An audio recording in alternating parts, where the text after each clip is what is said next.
Okay, we are doing checkpoint number 4, odds, which I actually already did number 1 on the other video, but I'll just go ahead and do it again. So remember, the checkpoint number 4 is in the back of the book.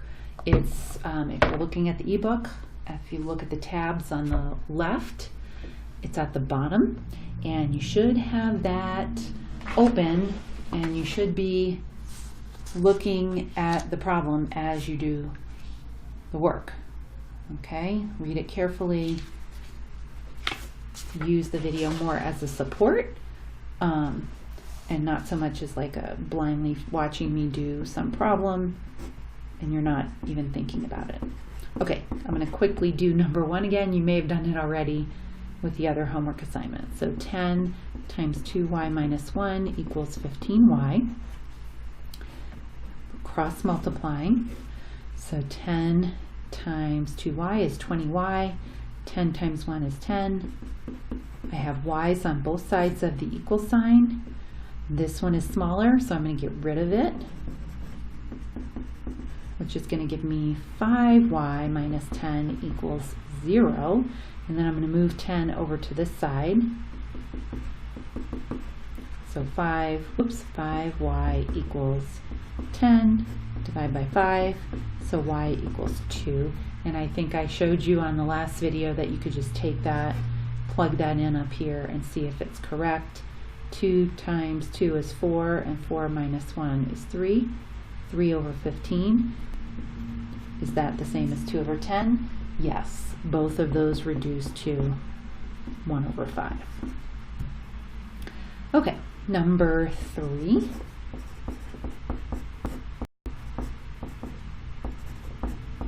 Okay, we're going to cross multiply. That's going to give us 3x equals, I'm going to skip this part right here and just go ahead and distribute in my mind. 2 times 8 is 16. 2 times x is 2x. So that's 16 minus 2x. I have x's on both sides. So I'm going to get rid of the smaller one, and 2x, negative 2x is smaller than 3x. So I'm going to get rid of it by adding 2x to both sides, which is going to give me 5x equals 16, and then divide by 5. So x equals 3 and 1/5.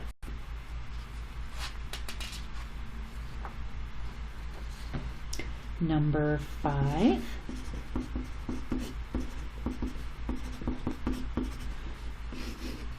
Six times 24, let's see, that would be 144 equals 2 times 9 is 18, and 2 times x is 2x.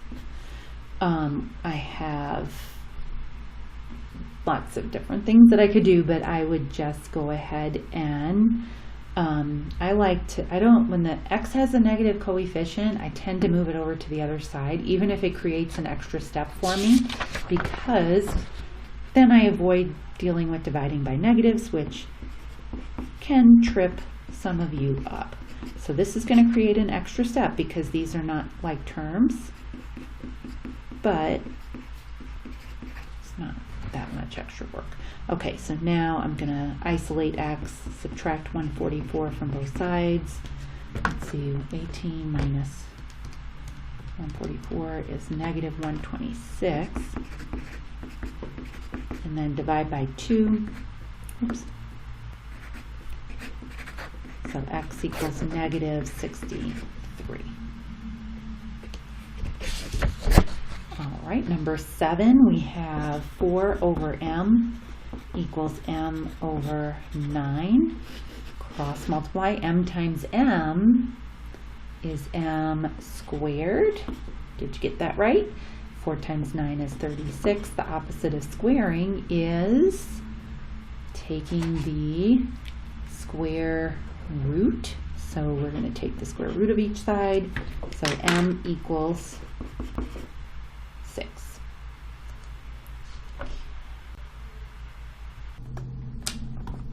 Okay, number 9. A rectangle has length 10 feet, width 6 feet. Let's draw a rectangle with those dimensions.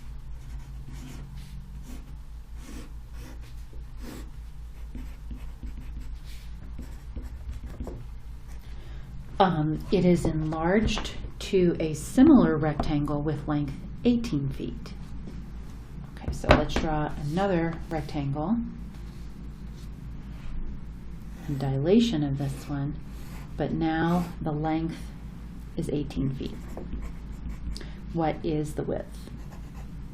So then we know 6, or let's start with 10.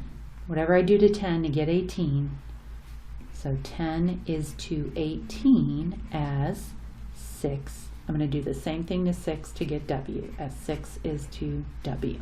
So that's going to give me 10W equals 108. Divide both sides by 10.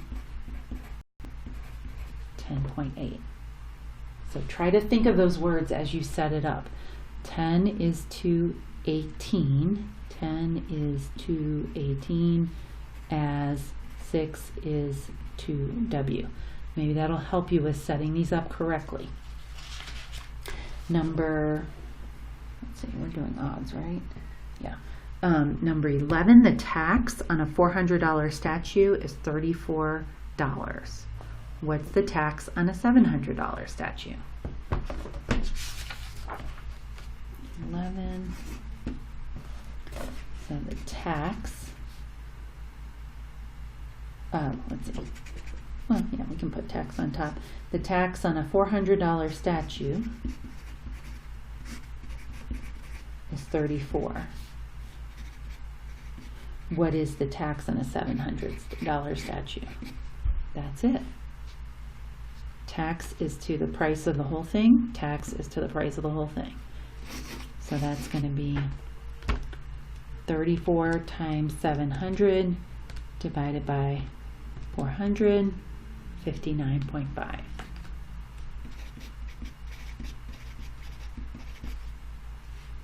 Okay, number 13, a cookie recipe uses 1/2 teaspoon of vanilla with 3/4 cups of flour. How much vanilla should be used with 5 cups of flour? Very typical application is cooking. I do this myself, especially baking. Okay, 1/2 teaspoon of vanilla is to 3/4 cups of flour. Now, in this case, yes, this is teaspoon, yes, this is cups. Let's see, this was flour. As how much vanilla could be used, so we don't know the vanilla, with 5 cups of flour. We don't have to change any units because it's asking how many teaspoons for 5 cups. So we're just going to set up a proportion, cross multiply. 5 times 1/2 is 5/1 times 1/2 is 5/2. When you're multiplying fractions, you multiply the numerator times the numerator, denominator times denominator. 3/4 times x is 3/4 x. I could have written it like this, 3x over 4. Okay. I'm going to get x by itself by dividing by 3/4. And when you divide by a fraction, it's the same as multiplying by the reciprocal.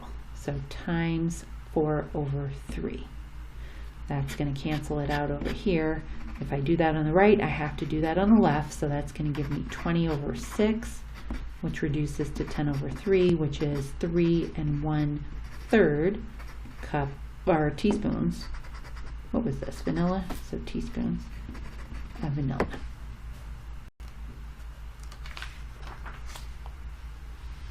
And I just did an even one, didn't I? No, I did not. That was 13. I wrote 12. It was 13. Okay, number 15. Draw the picture.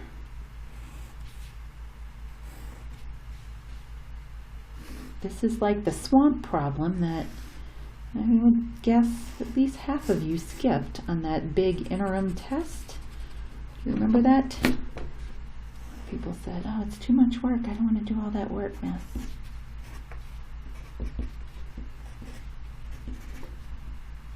Well, you're going to have to do it on this test because there's not that many questions. You can't skip any questions. Okay, it says use the similar triangles at right. AB is 14, AC is 16, DE is 12, calculate CE. Okay, if we didn't know that these two triangles were similar, we would be able to figure it out because we've got vertical angles that are congruent here. We have parallel lines cut by a transversal, so that means these are going to match these. So this angle is the same as this angle, and then same reasoning will give you that these two angles are congruent. So you've got this is a dilation of this because the angles are the same. Now this is one where you might benefit from writing out the statement, and in order to write this statement you would need to know what angles go together. Let me put all the information on there. AB is 14, AC is 16, DE is 12, and we're calculating CE. So a lot of people are just going to look at this and set it up. Some people are going to get that right, some people are not. I'm going to go ahead and do the statement on this one. It doesn't take too long. Triangle ABC is similar to triangle. A corresponds to E, B corresponds to D. I should have put two arcs on there. So B goes with D, and that means C has to be the last one. And then I'm going to write out my ratios. AB corresponds to ED. First two letters here, first two letters here. BC corresponds to DC. AC corresponds to EC. Okay, AB is 14. That's a D. ED is 12. Now most people would do that correctly. And if you keep track, this is my left and this is my right. Okay, BC is 16. 16 is from the triangle on the left, which was on top. 16 corresponds to DC, which I don't know. Uh-oh, I think I did something wrong. And then AC, I don't know. EC is the one I am looking for. Did I draw this right? Calculate CE. DE is 12. AB is 14. AC is 16. I gotta look at my notes on this one. What did I do here? Oh, you know what? I put 16 in the wrong spot. AC is 16. Okay, slow down there. So this is 16 right here. Okay, so I don't know BC and I don't know DC, so we're just not going to worry about those two. And we're going to use this proportion right here. 14 over 12 equals 16 over X. Now, a lot of people could just go straight to this or figuring it out like 12 over 14, X over 16. That's fine. That's fine. I just know that a lot of people skip this and a lot of people say they don't like doing these. So I'm trying to give you some strategies to make life easier. Okay, 14X equals 12 times 16 is 192. Divide both sides by 14. And we get, let's put about 13.7. Okay, number 17. The two shapes are similar. Solve for X. Show your work. So let's draw those. It's like a little square, and then it's like a rectangle with a triangle sitting right on top. 10 and 20. Okay. Ooh, I should make that lower.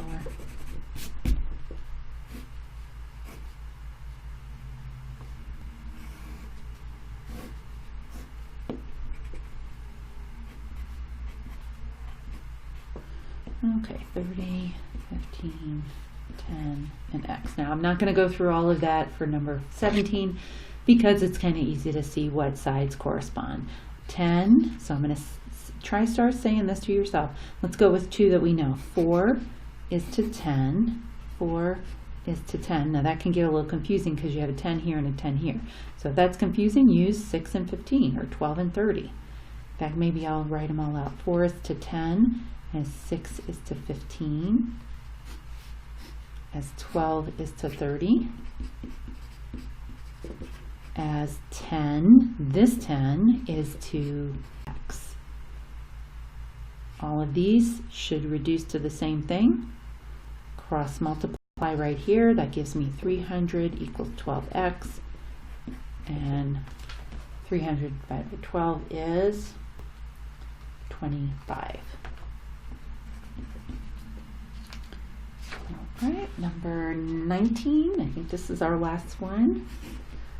Okay, and the triangle at right, ABC, is similar to ADE. Draw the triangle separately. Why do I feel like I did this one already? Did you do the last one?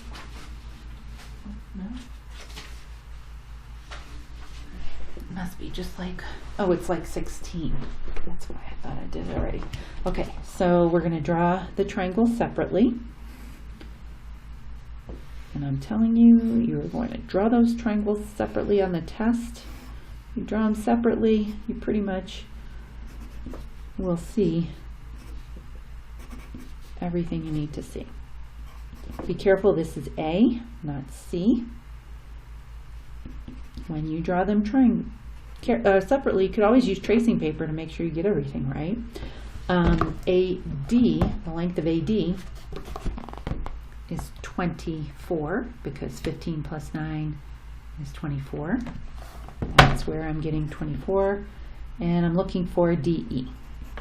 Okay, so I'm not going to do the whole similarity statement and the proportions because I will check and make sure though that I've got the right sides corresponding. Let's write that so we can check. So AB 15 is to AD 24. 15 is to 24.